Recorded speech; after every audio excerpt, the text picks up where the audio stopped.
Well, another huge game coming up at Murrayfield this weekend. We're joined here on betsafe.com by former Scotland skipper Andy Nicol.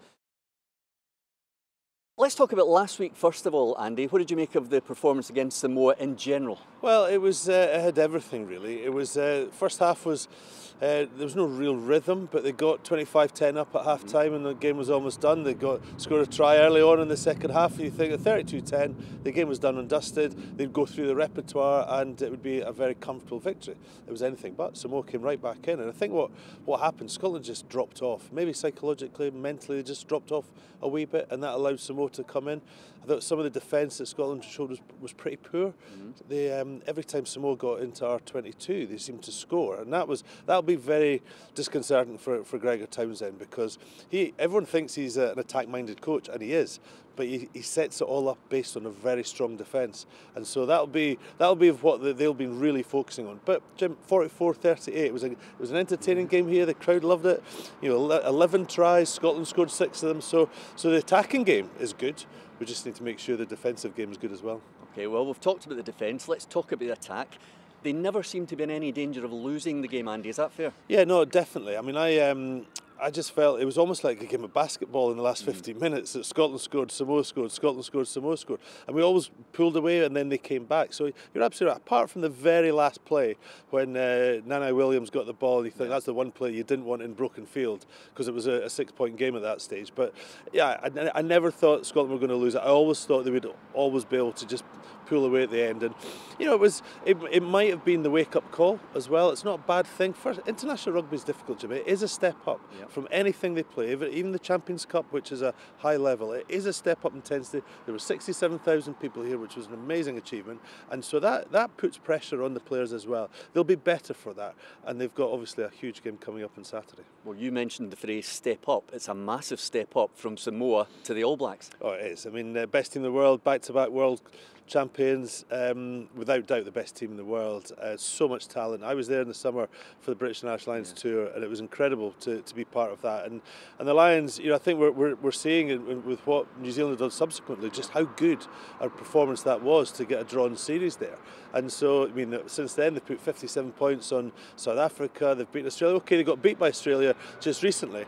But Australia have really improved, so it is a huge challenge, but it always has been. For us Scots, New Zealand has always been the game that I always looked up to. I think South Africa and Australia, yeah, they've been at different times. They've been world champions, obviously, at different stages, but New Zealand has always been the benchmark. It's always been the one that you want to set yourself. We've never beaten them, we've drawn against them, we've never beaten them, and it really is the biggest challenge in rugby. Who were the Scottish players who really caught your eye last weekend, and who are the ones we should be looking out for this weekend? I think the back line as a whole is one that excites me, and what that highlights is the strength and depth that we've got, because there's a lot of injuries at the moment, with Sean Maitland, with Duncan Taylor, with Mark Bennett, Matt Scott, Greg Laidlaw, but still there's the quality that went out there, and it's an all Glasgow back line with Price and Finn Russell pulling the strings, Dunbar and Hugh Jones, and then Tommy Seymour, Stuart Hogg and Lee Jones. I mean, Stuart Hogg is just on fire. He's come back. He was obviously one of only 3 Scots that were on the Lions in the summer, and he's come back. He's shed a bit of weight, and he's absolutely flying. And he got that try early on against Samoa. Very lucky. A rugby ball can bounce either way, but he's just exciting at the moment. And I think this is the stage for Stuart Hogg to really set himself up there against the best in the world. This is the stage he wants to play on, and if Scotland can get the ball and get their game going and really have that creativity that Finn Russell can do when he's on fire. Bowden Barrett, who he might well be up against on Saturday, is probably the best standoff in the world. So again, for Finn Russell, this is a huge challenge.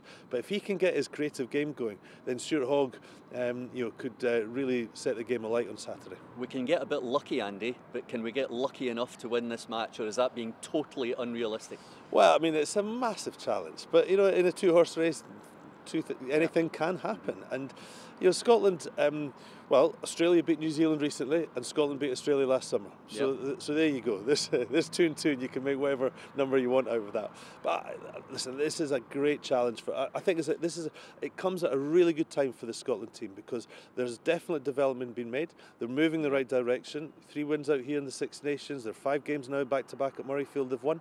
There's an excitement. People like to watch them. They've got a great Scottish coach now, Gregor Townsend, taking over from Vern Cotter. So there's a lot happening. So this, for me, is a great chance for Scotland to really test themselves against the best, and there's no doubt that New Zealand are the best. So Scotland can play out their skins, the best game they've ever played, and still lose. That is the reality of the quality that we're playing on Saturday. But then again, if New Zealand are just slightly off, and they've got an end of a long season, they played France last week, they've got other games coming up, you never know.